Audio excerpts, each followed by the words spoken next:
అందరికీ నమస్కారం. అమ్మ మాట అమ్మాయి పాట ఛానల్కి స్వాగతం. పాతాళ హోమం తరువాయి భాగం చెప్పుకుందామా? మధ్యలో ఆపేయకుండా చివరి వరకు వినండి, సపోర్ట్ చేయండి.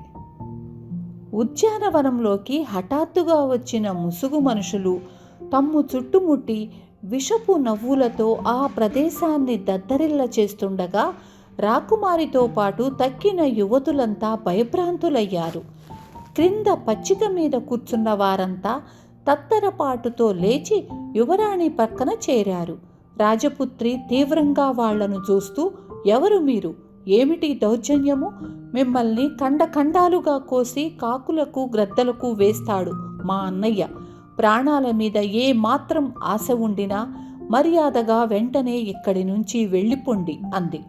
ముసుగు మనుషులకు నాయకత్వం వహించిన లావాటి ఓ వ్యక్తి మరోమారు వికటంగా పెడనవ్వు నవ్వి, మీ అన్నయ్య ఇక్కడ ఉంటే నువ్వన్నట్లు జరిగేదేమో.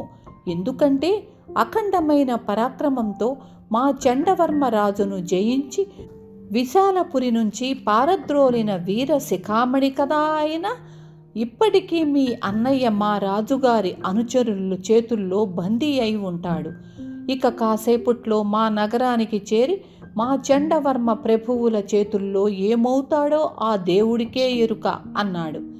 రాకుమారి తాను కూర్చున్న చోటు నుంచి దిగ్గున లేచి, చి అసందర్భ ప్రలాపి, వీరాధి వీరుడైన మా అన్నయ్య సామాన్య భటులైన మీ చండవర్మ అనుచరుల చేత చిక్కి బందీ కావడమా? ఎవరిని గురించి ఎవరి దగ్గర ఏం మాట్లాడుతున్నావో తెలుసా అన్నది. ఆ బృంద నాయకుడు మళ్ళీ నవ్వి, ఆవేశపడకు రాకుమారి, మా చండవర్మ మహారాజు నియమించిన వేగులు విశాలపురిలో రాత్రింబవళ్ళు తిరుగుతూ ఎప్పుడేం జరిగినా క్షణాల మీద మాకు వార్తలు తెలియచేస్తారు. పాపం వారి తమ్ముడితో నీ వివాహం జరిపించాలని ఎంతో ఆరాటపడిన నీ అన్నయ్య ఆశ అడియాశ కాగా మనోవ్యాకులంతో ఊరి చివర ఉన్న ఏకాంత మందిరానికి వెళ్ళాడు. అక్కడ 2-3 కాపలాభటులు మాత్రమే ఉన్నారు. అక్కడ ఒంటరిగా ఏదో ఆలోచిస్తూనే మెదడు అలసిపోయి నిద్రిస్తూనే ఉన్న మీ అన్నను అదను కనిపెట్టి మా వాళ్ళు బంధించటం ఏమాత్రం కష్టం కాదు. బంధించిన వ్యక్తిని అడ్డదారులంబడి మా నగరం చేర్చటం మరీ సులభం. ఇక ఇక్కడ 10-12 మంది చెలికత్తెలతో ఉన్న నిన్ను తీసుకొని మా రాజుగారి దగ్గరకు వెళ్ళటం మాకు అంతకంటే సులభం. ఉద్యానవనాన్ని కాపలా కాసేవాళ్ళు ఇంత క్రితమే మా చేతుల్లో పరలోకానికి ప్రయాణం కట్టారు. ఇప్పటికే చాలా వివరాలు చెప్పాను. ఇక ఈ రాత్రికి తమ విలాస మందిరంలో మా చండవర్మ మహారాజు గారు కావలసినన్ని వివరాలు చెబుతారు. మీరంతా మర్యాదగా మా వెంట వస్తే సరే, లేకపోతే ఒక్కొక్కరిని ఎత్తుకుని పోవాల్సి ఉంటుంది అన్నాడు. ముసుగు మనుషుల్లో ఒకడు, దొర, పులి లేడిని అడిగి తింటుందా? వీళ్ల ఇష్టాయిష్టాలతో మనకేం పని? త్వరగా పని ముగించుకుని వెళదాం పదండి అని ఓ చెలికత్తెను మేకపిల్లను ఎత్తుకున్నట్లు ఎత్తుకుని భుజం మీద వేసుకున్నాడు. తక్కిన ముసుగు మనుషులు కూడా తలా ఒక చెలికత్తెను ఎత్తుకున్నారు. వాళ్ళు ముసుగు మనుషులు చేతుల పట్టులో గిలగిలలాడుతూ బిగ్గరగా ఆర్తనాదాలు చెయ్యసాగారు. పొట్టిగా లావుగా ఉన్న ముసుగు మనుషుల నాయకుడు రాజపుత్రుని పట్టుకోవటానికి చేతులు ముందుకు చాచాడు. దిగ్భ్రాంతురాలైన రాజపుత్రి బెదురుగా వెనకడుగులు వెయ్యసాగింది. అంతవరకు జరిగిందంతా చూస్తూ అప్పటికే కర్తవ్యం నిర్ణయించుకున్న ఉన్న మదనుడు, సూర్యప్రతాపుడు చెరోవేపుకు నక్కి ప్రాకుతూ చెట్ల చాటుకు చేరుకొని ఉన్నారు. సూర్యప్రతాపుడు చెలికత్తెలను పట్టుకున్న ముసుగు మనుషుల వైపు, మదనుడు రాజపుత్రుని పట్టుకోవడానికి వస్తున్న ముసుగు మనుషుల నాయకుడి వైపు చాటున పొంచి ఉన్నారు. ముసుగు మనుషుల నాయకుడు, పులిపంజా బారిన పడిన లేడి పిల్లవు, ఇంకెక్కడికి పోతావు రాజకుమారి అంటూనే ఆమె చెయ్యి పట్టుకున్నాడు. మరుక్షణం ఆ దుష్టుడి చెయ్యి భుజం దాకా తెగి భూమిని కౌగిలించుకున్నది. బాధతో అరుస్తూనే ముసుగు మనుషుల నాయకుడు నివ్వెరపోతూ వెనక్కి తిరిగి చూసేసరికి రక్తసిక్తమైన కరవాలనాన్ని అతడి కళ్ళ ముందు భయంకరంగా జుళిపిస్తూ కోపదృష్టులతో చూస్తున్న మదనుడు కనిపించాడు. మదనుడు వెటకారంగా, పులిపంజా నీ చెయ్యి కాదురా, నా చెయ్యి.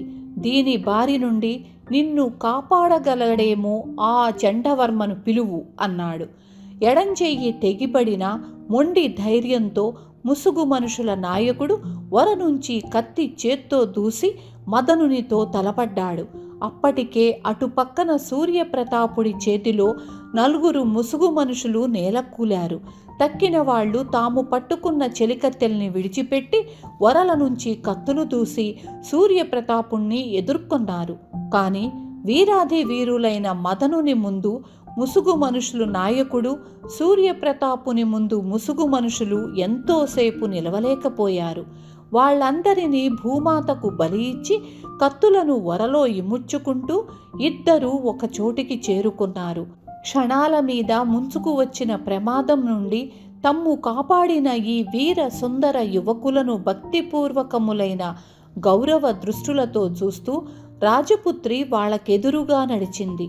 చెలికత్తెలు కూడా చేతులు జోడించుకొని తమ రాకుమారిని అనుసరించారు. రాజపుత్రి మదనుణ్ణి సూర్యప్రతాపుణ్ణి సమీపించి చేతులు జోడించి నమస్కరిస్తూ ఆపద్బాంధవులై వచ్చి కాపాడిన దైవ స్వరూపులకు జీవితాంతమూ కృతజ్ఞురాలిని అన్నది. మదనుడు నవ్వుతూ, ఆ పదం అనే పదం తీసేస్తే మేము మీకు నిజంగానే బంధువులము చెల్లెమ్మ అన్నాడు. అతడి మాటలకు రాకుమారి ఆశ్చర్యపోతూ, అన్నయ్య మీరేమంటున్నారో నాకు అర్థం కావటం లేదు, మీరు మా బంధువులా అన్నది. మదనుడు నవ్వుతూ, బంధువులమంటే అలాంటి ఇలాంటి బంధువులం కాదమ్మా, నేను సాక్షాత్తు అన్నయ్యను, ఈయన నాకు సాక్షాత్తు బావగారు, అంటే నీకు కాబోయే భర్త అన్నమాట. రాకుమారి ముఖంలో ఒక్కసారిగా ఆనందజ్యోతులు వెల్లివిరిశాయి. చెలికత్తెల ఆనందానికి మేరలేకపోయింది. చెలికత్తెల్లో ఒకతే చొరవగా మదనునితో, వీరకుమార, మీ మాటల్ని బట్టి చూస్తే వీరు విజయపురి యువరాజు గారైన సూర్య ప్రతాప సింహుల వారు అని అనుకోవాలి, అంతేనా అన్నది. మదనుడు, అనుకోవడం ఎందుకు, అనవచ్చును కూడా. వివాహ నిశ్చితార్థం తప్పిపోయిందని ఇంతకు ముందు విచారించారుగా, ఇప్పుడు సంతోషించండి అని సూర్య ప్రతాపుని వైపు తిరిగి, ఏం ప్రతాప, అన్నీ నేనే మాట్లాడుతున్నాను, నువ్వు నోరు విప్పవేం అన్నాడు. సూర్యప్రతాపుడు, మదన, వేడుక కలిగించే మాటలు రాజమందిరం వెళ్ళాక మాట్లాడుకోవచ్చు. అమ్మగారి ఆశీర్వాదం వల్ల మన ఆప్తులంతా ఒక చోటికి చేరుకున్నారు. నా ఊహ నిజమైతే ఒకప్పటి మీ విశాలపురిని దుష్టబుద్ధితో ఆక్రమించిన చండవర్మను పారద్రోలి కోటను ఆధీనంలో ఉంచుకున్నది వీరసింహుడనే రాజపుత్రుడు కావచ్చు. అతడు వరుసకు మా వదినకు అన్న అవుతాడు నీలాగే. నేను అన్నది నిజమేనా, మీ చెల్లెలిని నువ్వే అడుగు అన్నాడు. రాజకుమారి చిరునవ్వుతో, నిజమేనని మీ బావగారికి చెప్పన్నయ్యా, దానికి బోలెడంత కథ ఉన్నది, మనం నగరానికి వెళదాం పదండి, అన్నీ వివరంగా మాట్లాడుకోవచ్చు అన్నది. సూర్యప్రతాపుడు, మదన, ముందు చెలికత్తెలతో కలిసి మీ సోదరిని వెళ్ళమని చెప్పు, వీరసింహుడు కూడా ఆపదలో ఉన్నాడేమోనని అనుమానంగా ఉంది అన్నాడు. మదనుడు తల ఊగిస్తూ, అవును చెల్లి. సూర్యప్రతాపుడు, నేను వెళ్ళి అన్నయ్య క్షేమం తెలుసుకుంటాము. ఏదైనా జరగరానిది జరిగి ఉంటే మేం విలాస మందిరం దగ్గర నుండి బయలుదేరి అన్నయ్యతో సహా వస్తాము. లేక వారు ఆ చండవర్మ అనుచరులను కడతేర్చి విలాస మందిరంలో ఉండటము క్షేమం కాదనుకుంటే అక్కడి నుంచి రాజమందిరానికి వస్తాము. సూర్యప్రతాపుడు చెప్పినట్లు ఇక ఇక్కడ ఆలస్యం చెయ్యకుండా వెళదాం పదండమ్మా, దారిలో మాకు విలాస మందిరం ఎక్కడున్నదో చెప్పండి అన్నాడు. ఆ తర్వాత వారంతా ఉద్యానవనం నుంచి బయటకు వచ్చారు. అక్కడ పల్లకీ పక్కన బోయీలు, వనపాలకులు మృతులై పడి ఉన్నారు. ముసుగు మనుషుల గుర్రాలు ఆ ప్రాంతంలోనే పచ్చిక మేస్తుండటం చూసిన మదనుడు, చెల్లెమ్మ, విలాస మందిరం ఎటో చెప్పి మీరంతా గుర్రాల మీద ఊళ్ళోకి వెళ్ళిపోండి, మేము తర్వాత వస్తాం అన్నారు. రాజపుత్రి, అలాగే అన్నయ్య, నగరానికి దక్షిణంగా ఉన్న అంకాళమ్మ గుడి దగ్గర భవనంలో ఉన్నదే విలాస మందిరం. కుడి చేతి వేపుగా వెళితే కొంతసేపట్లో అక్కడికి చేరుకోవచ్చు అన్నది. అనంతరం రాకుమారి చెలికత్తెలు గుర్రాల దగ్గరకు వెళ్ళి ఒక్కొక్కరు ఒక్కొక్క గుర్రాన్ని అధిరోహించి మదనునికి సూర్యప్రతాపునికి చేతులు ఊగించి చెప్పారు. సూర్యప్రతాపుడు వారంతా వెళ్ళాక నవ్వు ముఖంతో మదనుణ్ణి చూస్తూ, బావగారు, అక్కడి గుర్రాలు సరిగ్గా లెక్కపెట్టినట్లు వాళ్ళకి సరిపోయాయి. మనం ఏ వాహనం మీద వెళతాం అంటారు అన్నాడు. మదనుడు తను ఏం చెయ్యాలో వ్యంగ్యంగా సూచించిన సూర్యప్రతాపునితో, కాబోయే చెల్లెలి భర్తను ఇప్పట్నుంచే మోయక తప్పుతుందా బావగారు, అలాగే కానివ్వండి అంటూ కామరూప విద్యా ప్రభావం వల్ల అందమైన తెల్లని ఓ పంచకళ్యాణి గుర్రంగా మారిపోయాడు. సూర్యప్రతాపుడు ఆ గుర్రం వీపు మీద చెయ్యి వేసి దువ్వుతూనే, మీరు కూడా నా చెల్లెలికి కాబోయే భర్త కదా, అవసరం వచ్చినప్పుడల్లా నేను కూడా మిమ్మల్ని మోస్తానులేండి బావగారు అంటూనే చిరునవ్వుతో అధిరోహించాడు. విజయ సూచకంగా సకిలిస్తూ పంచకళ్యాణి సూర్యప్రతాపుణ్ణి వీపున భరించి అంతకు ముందు రాకుమారి చెప్పిన దిశ వైపు పరుగులు తీయటం ప్రారంభించింది. గాలితో పందెం వేసినట్లుగా పరుగులు తీస్తూ పంచకళ్యాణి మరికొంచెం సేపట్లో విశాలపురి విలాస మందిరం చేరుకున్నది. అంతకుముందు సూర్యప్రతాపుడు ఊహించినట్లే అక్కడ వీరసింహుడు అపాయంలో చిక్కుకున్నట్లు వాళ్ళు తెలుసుకోవడానికి ఎంతోసేపు పట్టలేదు. విలాస మందిర ముఖద్వారం దగ్గర కాపలాభటులిద్దరూ రక్తపు మడుగుల్లో మునిగి ఉన్నారు. లోపలికి వెళ్ళి చూస్తే వీరసింహుడు లేడు. పరిచారికలిద్దరూ కూడా మృతులై పడి ఉన్నారు. ఉద్యానవనం దగ్గర జరిగినట్లే అక్కడ కూడా జరిగి ఉండటంతో ముసుగు మనుషుల నాయకుడు అన్నట్లు వీరసింహుణ్ణి ఈ పాటికి చండవర్మ అనుచరులు వాళ్ల నగరానికి తీసుకువెళుతూ ఉంటారని ఊహించారు మదనుడు, సూర్యప్రతాపుడు కూడా. మదనుడు అప్పటికే అశ్వరూపం నుంచి మామూలు రూపానికి వచ్చి ఉన్నాడు. సూర్యప్రతాపుడు, మదన, చండవర్మ నగరం ఎక్కడ ఉన్నదో అక్కడికి వెళ్ళటానికి మార్గమేమిటో నాకు తెలియదు, నీకు తెలిసే అవకాశం లేదు. వాళ్ళు ఒక దిశగా వెళుతుంటే మనం మరో దిశగా వెళుతుంటే ప్రయోజనం ఉండదు. వీరసింహుణ్ణి ఎలాగైనా మనం కాపాడి తీరాలి, ఏం చేద్దాం అన్నాడు.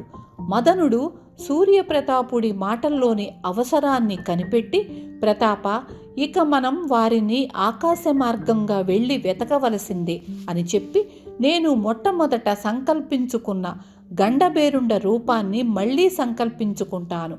నీవు నా వీపు మీద కూర్చో. ఆ చండవర్మ అనుచరులు ఎక్కడికి ఏ దిశలో వెళుతున్నారో మనము త్వరగా తెలుసుకోగలమన్న నమ్మకం నాకుంది అని చెప్పి మదనుడు వెంటనే గండబేరుండ రూపాన్ని సంకల్పించుకున్నాడు. సూర్యప్రతాపుడు వెంటనే గండబేరుండం వీపున ఎక్కి కూర్చున్నాడు. మరుక్షణము రెక్కలు విదిలించి గండబేరుండం భూమికి కొద్దిగా పైకి లేచి రివ్వున ముందుకు పోవటం ప్రారంభించింది. సూర్యప్రతాపుడు క్రిందికి చూస్తూ కన్నార్పకుండా చండవర్మ అనుచరులు ఎక్కడైనా కనిపిస్తారా అని తన నిశిత దృష్టులతో ప్రతి అంగుళాన్ని పరిశీలిస్తూ క్రిందకే చూస్తూ ఉండిపోయాడు. ఇలా చాలా దూరం ఆకాశ మార్గాన క్రిందికి చూస్తూ వెళ్ళాక ఆ దిశగా చండవర్మ అనుచరులు వెళ్ళలేదని గ్రహించిన గండబేరుండం ఆ దిశ నుంచి మరో దిశకు మళ్ళింది. అప్పటికి సూర్యుడు అస్తమించాడు. విన్నారు కదా, తరువాయి భాగం రేపు చెప్పుకుందాము.